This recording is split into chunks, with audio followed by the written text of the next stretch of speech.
یکدم back of وہاں سے کر گئے اور وہ سارے مذاکرات کی شطرنج بساط انہوں نے 25 مئی کا کہہ رہے ہیں. ہاں جی, تو وہ بھی تو طے ہوا تھا بہت کچھ, اس میں کیا ایسا ہوا تھا؟ میں تھا خان صاحب کے ساتھ, تو اس میں تو میں جوائن کیا تھا اٹک سے, اپنے ہمارے جو مردان کے قافلے ان کے ساتھ میں آیا تھا اٹک سے, پھر آگے میں ان کے ساتھ ہی تھا کنٹینر پہ. زیادہ وقت میرا کنٹینر کے اوپر گزرا اس میں.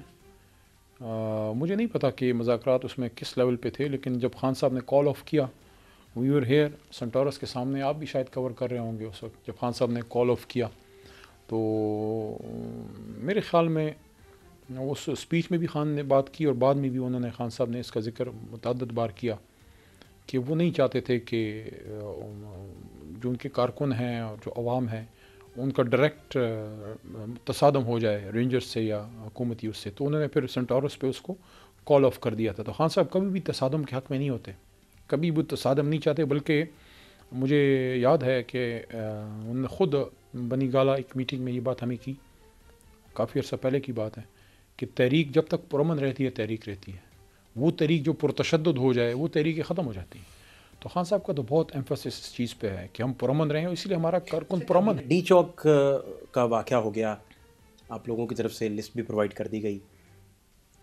ڈی چوک آپ سمجھتے ہیں کہ تحریک انصاف کی جانب سے پولیٹیکلی کہاں کہاں آپ سمجھتے ہیں کہ مس کیلکولیٹ ہوا؟ مس کیلکولیٹ فات صاحب کیا ہونا ہے, نہیں کہ احتجاج کے لیے ہم آئے, ساتھ ہی ڈی چوک ہے, آپ اسلام پارلیمنٹ لاجز بیٹھے ہیں. مجھے دکھ اس چیز کا ہے, میں نے اس پہ 4 راتیں پہلے ایک ٹویٹ کی تھی, وہ آپ جا کے دیکھیے گا, میں آپ کو بھیج دوں گا لنک. وہ کرتے ہوئے میری آنکھوں کے آنسو نہیں رک رہے تھے. اس کی وجہ یہ نہیں تھی کہ مطلب ہے کہ مجھے ایک چیز کا دکھ تھا کہ جو کارکن اور جو پاکستانی ادھر نوجوان آئے تھے, تو ٹھیک ہے یار, جان چلی بھی جاتی ہے, ہماری بھی ایک دن جانی ہے, لیکن جان جاتے جاتے ان کا مان ٹوٹا ہے. ان کا مان بھی گیا. مان کس چیز کا؟ وہ اس چیز کا کہ ملک سے تو محبت ہماری گٹھی میں ہے. کہ میں آپ جس آدمی سے بات کر رہے ہیں اس کا دادا پاکستان بنانے والے لوگوں میں سے ہے. محمد علی جناح صاحب جب قرارداد لاہور پاس کروا رہے تھے تو ادھر میرا دادا پیر محمد خان بھی تھے. خان صاحب کے والد محترم جو تھے وہ بھی وہیں موجود تھے. تو ہم تو پاکستان کی محبت میں خان صاحب کے ساتھ شامل ہوئے ہیں. تو پاکستان سے, پاکستان کے اداروں سے محبت ہماری گٹھی میں ہے. جو پاکستان پہ جان نچھاور کرتے ہیں ان کی محبت بھی ہماری گٹھی میں ہے. لیکن خان صاحب نے جو ٹریننگ کی ہماری وہ یہی تھی کہ وہ سبز لالی پرچم کے لیے, کیونکہ بچپن سے کچھ چیزیں آپ زبان سے کہتے ہیں, کچھ آپ انسان کو آبزرو کر کے, اور جو آبزرو کر کے باڈی لینگویج سے سیکھتے ہیں وہ شاید کہے ہوئے سے زیادہ اسٹرانگ ہوتا ہے. میں تو اس جنریشن سے ہوں جو میں کلاس 2-3 میں تھا, میں اس آدمی کو فالو کر رہا ہوں. میرا پولیٹیکل لیڈر بعد میں ہے, ہیرو ملک کا پہلے ہے. تو اس کو ہم نے دیکھا کہ وہ پاکستان سے محبت اس نے ہمیں سکھائی ہے. اور پھر جب وہ حکومت میں آیا تو ہمیشہ خان صاحب ایک بات کرتے تھے کہ ملک بھی میرا ہے, فوج بھی میری ہے, ادارے بھی میرے ہیں. اس طرح کی ان کا ایک ملک کو اون کرتے ہیں پورا عمران خان. تو یہ جو نوجوان آیا اس کو یہ یقین تھا کہ کوئی ایزی گوئنگ نہیں ہوگی, ہو سکتا ہے پکڑا جاؤں, لاٹھی چارج یا آنسو گیس تو چل ہی رہی تھی. اس کو یہ مان تھا کہ مجھے کوئی, میں جان سے نہیں جاؤں گا, یہ میرے اپنے ہیں. یہ دکھ شاید ساری زندگی ہمارے ساتھ رہے. کچھ دکھ اس ریاست کے, اس ملک کے ہمارے ایسے ہیں جو کبھی نہیں بھولیں گے, جیسے ہماری پیدائش سے پہلے خطر کا سانحہ, یا ہمارے جیتے جی جو ہم نے کچھ چیزیں دیکھیں. میں سانحہ بھاولپور نہیں بھول سکتا, ٹاپ براس ہماری گری, ایک دہشت گرد حملہ ہوا, سارے شہید ہو گئے. اس کے بعد جو 12 مئی ہوا, ایز اے لائر میرے لیے بڑا امپورٹنٹ ہے. 12 مئی جب خان صاحب کراچی گئے تھے اور اسی دن جب وہاں لاشیں گرائی گئی تھیں, شام کو مشرف صاحب نے ہاتھ اوپر کیے کہ طاقت کا جواب طاقت سے, یاد ہوگا آپ کو وہ سارا, جس طرح اس وقت کے ایک چیف جسٹس کو بالوں سے پکڑ کے گھسیٹا گیا. یہ چیزیں نہیں بھولتی. آرمی پبلک اسکول میں جس طرح نوجوان بچے ہمارے چھوٹے شہید ہوئے وہ نہیں بھولتا. جس طرح زینب بچی جو ہے قصور کی, وہ اس کا واقعہ نہیں بھولتا. اسی طرح یہ ہمارے ساتھ رہے گا کہ ایسے لگ رہا تھا جیسے خدا نخواستہ کوئی بارڈر میں ہوں, کوئی دشمن ملک نے ان پہ اٹیک کر دیا تھا. وہ اپنے ملک میں تھے, اپنے ڈی چوک میں تھے, یہاں پہ موجود تھے. ان کی بات سنتے نہ سنتے, ان کے بیٹھے رہنے دیتے. 3-4 دن بعد ویسے ہی انسان پھر تھک. اچھا, یہ کہانی شروع ہوئی تھی. میں نے آج اڈیالہ میں ایک بات کی. آج ویسے مجھے اڈیالہ پھر نہیں خان صاحب سے ملنے دیا, پرسوں بھی نہیں ملنے دیا تھا اور ترسوں بھی. یہ ڈی چوک والے واقعے کے بعد 3 دن کنٹینیوسلی ہمارے لوگ گئے ہیں, مجھے نہیں ملنے دیا. حالانکہ آخر میں اب جا کے کل علیمہ آپا کو بھی انہیں ملنے دیا ہے پرسوں. پہلے دن تو مجھے ان کو سب کو بہت سو کو نہیں وہ الاؤ کر رہے. آج میں نے اڈیالہ کے بار یہ بات کی ہے کہ کیا یہ ڈی چوک یہاں کوئی نہیں آ سکتا؟ آپ کے پاکستانی نہیں آ سکتے؟ بیٹھ کے بات کریں یار. آپ ان کی نہ سنیں نہ مانیں, چلے جائیں گے, ہفتے بعد چلے جاتے. آپ کارڈن آف کر دیتے, باقی لوگوں کو نہ آنے دیتے. شارٹ بریک ایک لیں گے جی. علی محمد خان صاحب کو پکڑا ہی نہیں دے رہے, بڑی زبردست باتیں کر رہے ہیں, ڈسکشن بھی بڑی زبردست کر رہے ہیں, لیکن وہ پکڑا ہی نہیں دے رہے. شارٹ بریک, ہمارے ساتھ رہیے.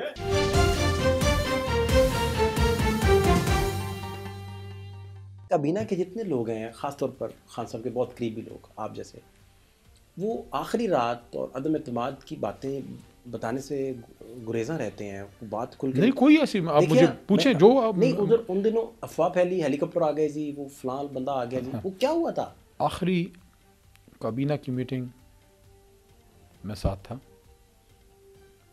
اور میری عادت ہے, میں چونکہ ایک سیاسی کارکن کے ساتھ ساتھ ایک وکیل بھی ہوں, ایک چھوٹا سا, میں لوگوں کو آبزرو کرتا ہوں. باڈی لینگویج کابینہ کی ٹینس تھی. ہم ایم این ایز, سینیٹرز اپنا منسٹرز جتنے تھے, ہاں سب ریلیکس تھے, ہلکی سی مسکراہٹ بھی تھی چہرے پہ, اور بڑے کام کمپوزڈ. اس پہ فیصلہ ہوا, کچھ بنیادی فیصلے ہوئے سائفر پہ کہ اگر اس پہ خان صاحب نے بات کی ہے تو آفیشلی الاؤ کیا جائے کہ جو, حالانکہ جو سائفر کا اوریجنل تھا وہ ادھر بھی نہیں دکھایا گیا, صرف اس کا جو کرکس تھا وہ تھا. اور یہ پتہ لگ گیا کہ کتنا یہ ایک غلط کام ہوا ہے ملک کے ساتھ, کہ ایک بیرون ملک کوئی لوگ کہہ رہے ہیں کہ کوئی بھی وزیر اعظم ہو, چاہے عمران خان کی جگہ کوئی اور بھی ہو, کوئی بھی وزیر اعظم ہوگا, باہر سے اگر ڈکٹیشن آئے گی تو ہمیں بطور پاکستانی اچھی تو نہیں لگے گی. سارا کچھ ہوا. اس کے بعد چونکہ میری ڈیوٹی آپ کو پتہ ہے پارلیمنٹری افیئرس تھی, تو میٹنگ کے بعد پھر میں پی ایم ہاؤس نہیں رکا, میں سیدھا پارلیمنٹ ہاؤس آ گیا, کہ مجھے کچھ پارلیمنٹری افیئرس کو دیکھنا ہوتا تھا. تو اس رات میں نے اپنی ڈیوٹی کی. بہت سے لوگوں نے خان صاحب کے کان بھی بھرے کہ یہ کیوں ادھر بیٹھا ہے, پتہ نہیں. میرے خلاف خان صاحب کے کان بڑے بھرے جاتے ہیں بڑے شوق سے, اس زمانے میں بھی اور شاید آج بھی. وہ پھر بعد میں لوگوں کو پتہ لگا کہ یہ کیوں ہے, کیوں ادھر بیٹھا ہے. میں اس لیے بیٹھا تھا کہ میں چاہ رہا تھا کہ خان صاحب کا جو موقف ہے, ان کا جو پوائنٹ آف ویو ہے, وہ آخری رات بھی کوئی نہ کوئی ہو جو ان کی بات وہاں پہ کرے, کہ اس آدمی کی حکومت اگر ختم ہو رہی ہے تو کرپشن پہ نہیں جا رہا, کوئی اس نے کوئی لاق قانونیت نہیں کی. نہیں, وہ جو افواہیں پھیلی کہ عمران خان کو پارلیمنٹ نہیں جانے دیا جائے گا, یہ وہاں جا کے جنرل باجوہ کو سیک کرنا چاہتے ہیں, ان کہانیوں میں کیا صداقت ہے؟ یا خان صاحب نے آپ کو اشارہ کیا کہ آپ پہنچے, میں آ کے سیک کرتا ہوں؟ انہوں نے مجھے کوئی اشارہ نہیں کیا, نہ مجھے اس رات کسی کی ڈائریکشن تھی. وہ میرا اپنا کوئی فیصلہ تھا کہ I have to stay, I have to defend my leader and my party. جب ویسے مشکل وقت تھا, خاص کر اس وقت جب اسد قیصر صاحب نے استعفیٰ دیا, خان صاحب کے پرانے ساتھی ہیں. کس کے کہنے پہ دیا تھا؟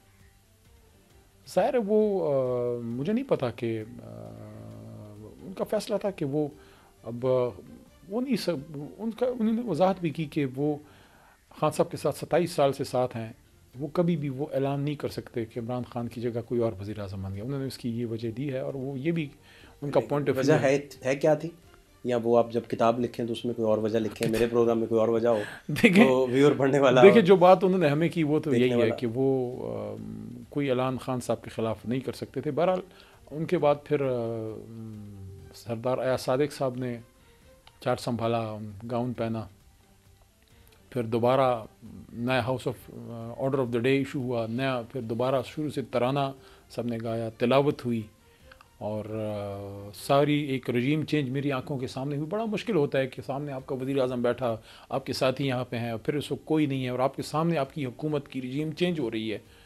تو اٹ واز ٹف, لیکن اللہ نے مدد کی, اور میں گیا ایاز صادق صاحب کے پاس. ان کو 2013 سے ہم اسپیکر صاحب کہتے ہیں, وہ اللہ ان کی عزت رکھے, وہ میری تھوڑی بہت خاطر کرتے ہیں. تو میں ان کو کہا کہ کیا میں کچھ بول سکتا ہوں؟ تو انہوں نے مجھے کہا کہ علی صاحب آپ آج بھی ہمارے منسٹر ہیں, آپ بولیے. وہ 9 منٹ شاید پھر اس حکومت پہ بڑے بھاری گزرے. اللہ نے مدد کی اس رات. خان صاحب کا جہاں تک تعلق ہے تو اس کے بارے میں بڑی باتیں لوگ کرتے ہیں. خان صاحب ڈائری اٹھا کے چلے گئے.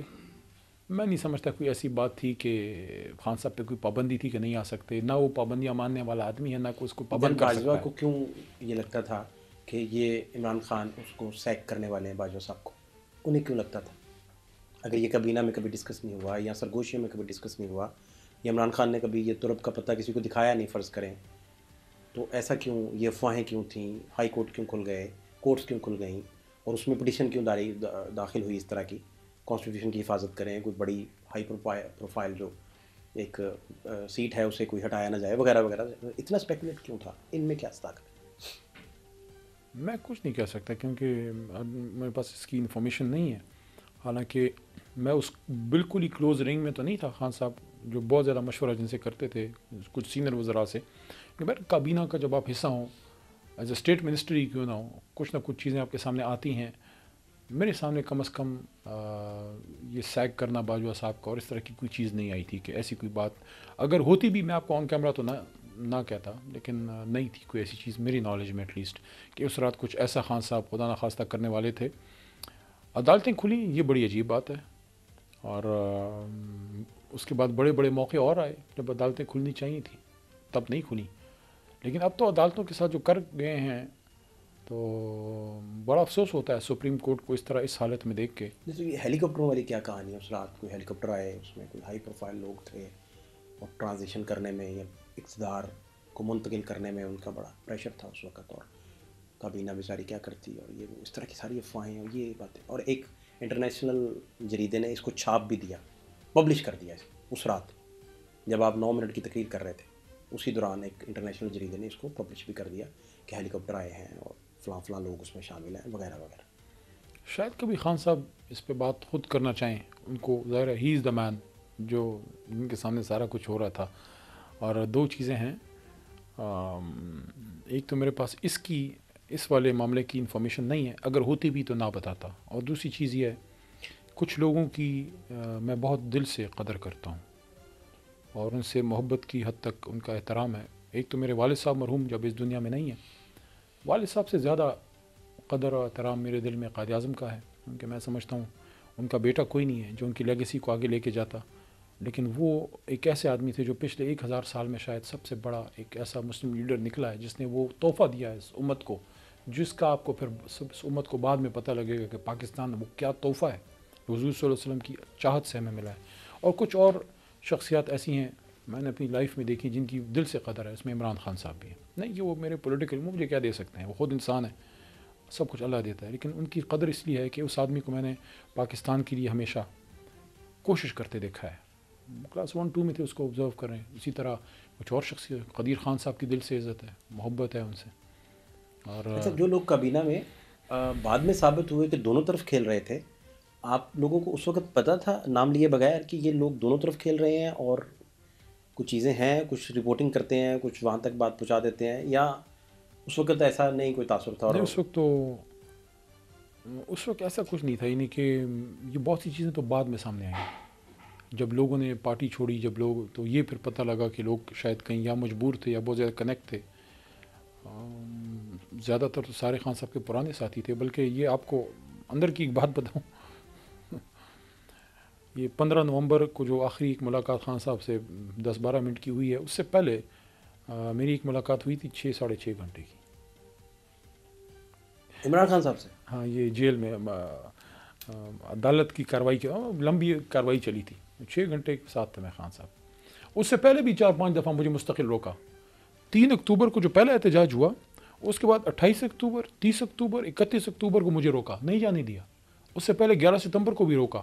میں ان لوگوں میں سے ہوں جو ریگولر اڈیالہ میں ہوں، لیکن ملاقات یہ وہ لوگ بڑی میری کم کراتے ہیں. 6.5 گھنٹے میں کیا لبے لباب ہے اس میٹنگ کا، وہ کچھ آپ اگر کوئی شیئر کر سکیں؟ خان صاحب نے کہا کہ میں جب اس بار باہر آؤں گا تو میں اپنی ٹیم اپنے ہاتھ سے خود بناؤں گا. تو میں نے کہا سر جو پرانی ٹیم تھی وہ بھی تو آپ ہی نے بنائی تھی. انہوں نے کہا نہیں، اس میں کچھ پرانے تھے. تو انہوں نے کہا چلو 9 مئی کے بعد کچھ ایسا بھی ہوا کہ کچھ لوگ جن کو شاید میں خود نہیں ہٹا سکتا تھا قدرت نے ہٹا دیا. دس از واٹ خان صاحب سیڈ. اور انہوں نے کہا کہ اب میں اپنی ٹیم خود بناؤں گا. تحریک انصاف کی سٹیج پہ اس وقت کھڑی ہے. تحریک انصاف کو دیکھ کے تو اگر عوام کے لحاظ سے دیکھیں یا بیانی کے لحاظ سے دیکھیں تو عوام تو جڑ کے کھڑی ہے تحریک انصاف کے ساتھ اور خان صاحب کے ساتھ. لیکن دکھ اس چیز کا ہوتا ہے کہ جس جماعت کو میں نے دیکھا تھا تو اب بہت مجھے چینج نظر آتی ہے. یعنی کہ وہ جو خان صاحب کے ساتھ پرانے ساتھی تھے جن کی میں بہت رسپیکٹ کرتا تھا اس وقت، اب بھی کرتا ہوں، بہت سے اس میں جماعت سے چلے گئے ہیں، لیکن وہ ایک فیس تھا پی ٹی آئی کا ایک وقت میں جب میں نیا جوائن کیا. مجھے اکثر لوگ کہتے ہیں سینئر، میں سمجھتا ہوں شاید وقت سے پہلے ہی سینئر ہو گیا ہوں، کیونکہ بیچ میں وہ کشن نکل گیا کچھ سینئرز کا جن کو بیچاروں کو جانا پڑا. میں نہیں سمجھتا کہ یہ میں ایز اے پولیٹیکل ورکر میں آپ کو کہہ رہا ہوں کہ جو رجیم چینج میں لوگ گئے تھے ان سے تو میری کوئی ہمدردی نہیں ہے، رجیم چینج کے دوران جو خان صاحب کو چھوڑ کے گئے. لیکن رجیم چینج کے بعد جو 9 مئی کے واقعات کے بعد مجبور ہو کے گئے، ان میں سے بہت سے ایسے ہوں گے جو مجبوری میں گئے ہوں گے، کچھ ہو سکتا ہے لالچ میں بھی گئے ہوں. خان صاحب کی بھی جو میں نے جیل میں سنا، جو کافی ملاقاتیں میری خان صاحب سے ہوئی ہیں، تو ان کی بھی سوچ یہی ہے کہ اگر کسی کو فائل وغیرہ دکھا کے کوئی گیا ہے تو اس سے تو کوئی ہمدردی نہیں ہے. کسی نے کوئی خدا نخواستہ کرپشن کی ہے، کوئی اور مسئلہ ہے، فائل دکھائی ہے، بلیک میل ہو گیا. لیکن اگر کوئی بچوں کی وجہ سے تھریٹ ہوا ہے، اپنی ماں کی وجہ سے، وائف کی، اپنی ذات کی وجہ سے، اپنی کسی ذاتی پرسنل کمزوری کی وجہ سے، جس کا ریاست سے کوئی، ملک سے کوئی تعلق نہیں ہے، تو ان کے لیے میرے دل میں ہمدردی ہے. لیکن وہ فیسز اب جو ہے وہ نہیں ہیں. جیسے ایک زمانے میں جب آیا وہ جسٹس وجود الدین صاحب تھے، بڑا نام تھا، ہاشمی صاحب تھے، بڑا نام تھا، اسد عمر بھائی تھے، شاہ صاحب تو خیر اب بھی جماعت میں ہیں، نعیم الحق صاحب کو مس کرتے ہیں، وہ اب اس دنیا میں نہیں رہے، تو اور کچھ ہماری سینئر قیادت. لیکن اب اگر آپ اس کو دیکھیں تو بالکل ہی آپ کو ایک نئی سی پی ٹی آئی لگتی ہے. وہ فیسز اب نظر نہیں آتے جس بھی وجہ سے وہ چلے گئے ہیں. اب اس میں بھی بہت سے لوگ ہیں جنہوں نے سٹینڈ لیا ہے، مشکل حالات میں کھڑے رہے ہیں. آپ نے کہا جماعت کی طرح، میں سمجھتا ہوں تاریخ میں اچھے برے وقت آتے ہیں، مشکل وقت ہے، لیکن حوصلہ یہ چیز دیتی ہے کہ قوم نے ہمیں اکیلا نہیں چھوڑا. شارٹ بریک لیں گے جی، گفتگو کا سلسلہ جاری ہے. شارٹ بریک، ہمارے ساتھ رہیے.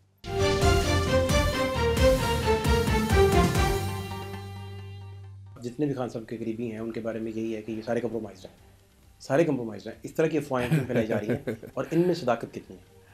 میں اس چیز کو میں نے بڑا آبزرو کیا ہے کہ یہ بات کیوں کی جاتی ہے. دیکھیں، اب ایک شخص اڈیالہ میں ہے، جیلم جیل میں ہے، پشاور جیل میں ہے، لاہور کہیں بھی ہے، کوٹ لکھپت میں جیل میں نہیں ٹوٹا، کھڑا رہا ہے. جس طرح بھی آپ دیکھیں علی حمزہ صاحبہ کھڑی رہی ہیں، شاہ صاحب ابھی تک جیل میں کھڑے ہیں، گورنر چیمہ صاحب جو ہیں، عمر سرفراز صاحب وہ کھڑے ہیں، اسد قیصر صاحب جیل میں گئے، کھڑے رہے. جنید اکبر خان ہمارے سوات مالاکنڈ سے ہیں، کھڑے رہے، ابھی تک کھڑے ہیں. اسی طرح ہمارے مجاہد خان، لوگوں کو بڑا کئی انسنگ ہیروز ہیں. مجاہد خان ہمارا مردان کا ایم این اے ہے، 50 دن اس نے جیل کاٹی ہے، کھڑا رہا ہے، وہ نہیں ٹوٹا. میں نے یہ آبزرو کیا ہے کہ کچھ لوگ جو 9 مئی کے بعد بلیک میل نہیں ہوئے، جو گرفتار ہو گئے، بلیک میل نہیں ہوئے، نہیں ٹوٹے، نہ جھکے، کھڑے رہے، جب وہ باہر نکلیں اس کے بعد ان کی کریڈیبلٹی کو ہٹ کرنے کی کوشش کی گئی ہے کہ اگر کوئی بکا نہیں ہے یا ڈرا نہیں ہے تو اس کی کریڈیبلٹی کو ہٹ کرو. اور میں یہ نہیں کہتا کہ سارے 100% صحیح ہوں گے، ہو سکتا ہے میں صحیح نہ ہوں، ہو سکتا ہے کوئی اور صحیح نہ ہو، لیکن یہ کہنا کہ لیڈرشپ جناب کمپرومائز ہے تو پھر یہ پارٹی چل کیسے رہی؟ یہی تو وہ لیڈرشپ ہے کہ اندر عمران خان اگر جیل میں ہے تو پارٹی کی لیڈرشپ جو ہے وہ کڑی ہے.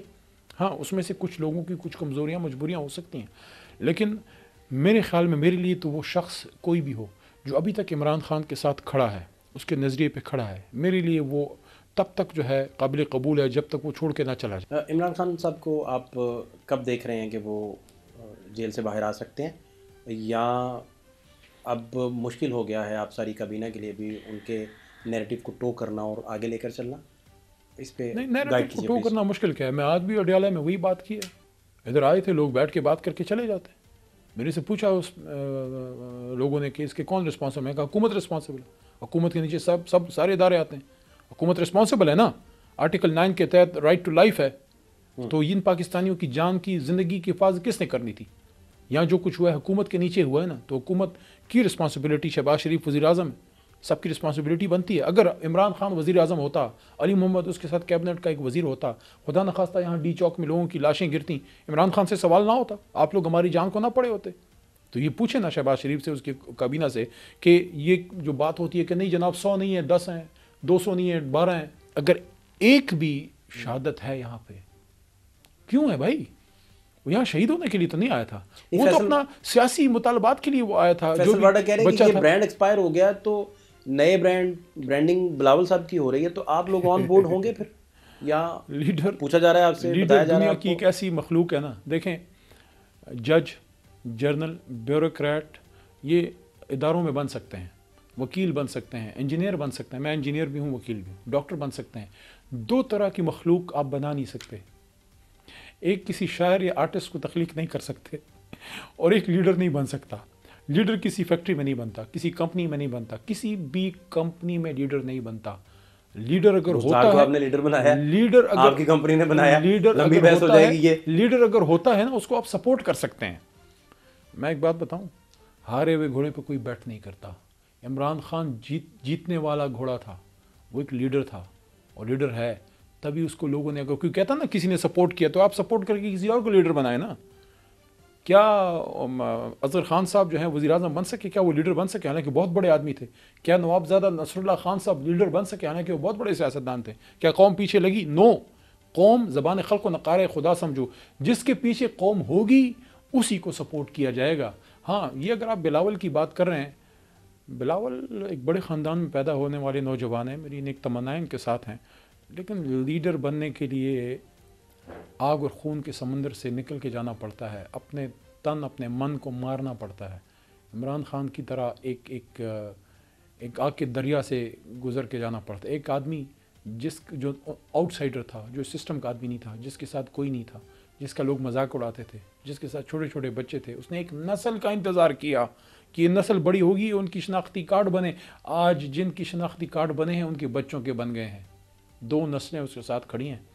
آپ کو اس سے بات کرنی پڑے گی, کیونکہ آپ ایک شخص کو تو باہر کر سکتے ہیں, ایک شخص کو تو نیگیٹ کر سکتے ہیں. اس شخص کے پیچھے جو کروڑوں لوگ ہیں, آپ جب ایک عمران خان کو مائنس کرنے کی بات کرتے ہیں, آپ کروڑوں لوگوں کو مائنس کرنے کی بات کرتے ہیں. وہ آپ کر نہیں سکتے, وہ آپ کی بساط میں نہیں ہے, اس سے ملک چلتا نہیں ہے. آپ بلاول کو سپورٹ کرنا چاہتے ہیں, بے شک کیجیے, لیکن آپ کو بات اس سے کرنی پڑے گی جو قوم کا لیڈر ہے. جب آپ اس سے بات کریں گے, ملک میں پولیٹیکل سٹیبلٹی کی طرف ملک جائے گا. جب ملک میں پولیٹیکل سٹیبلٹی آئے گی, انویسٹمنٹ آئے گی, ملک مضبوط ہوگا, لوگوں کے چہروں پہ واپس امید کی کرن آئے گی. نوجوان کو لگے گا کہ یس یہ میرا ملک ہے. نوجوان اس ملک کو چھوڑ کے جائے گا نہیں, برین ڈرین رک جائے گا.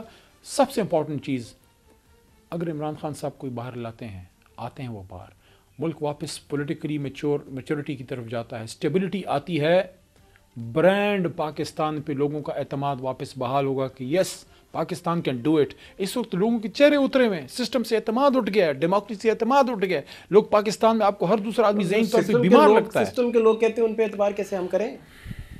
سب سے بڑا جو المیہ خان نے مجھے خود کہا ہے, خان صاحب نے مجھے خود کہا ہے, خان صاحب انتقام نہیں لے گا, کسی کو ڈرنے کی کوئی ضرورت نہیں ہے. تھینک یو سو وہ مچ. لیڈر ہے, وہ آپ کی طرح بونا نہیں ہے کہ آپ کو جیل میں ڈالے گا. بہت شکریہ, thank you so much, thank you so much.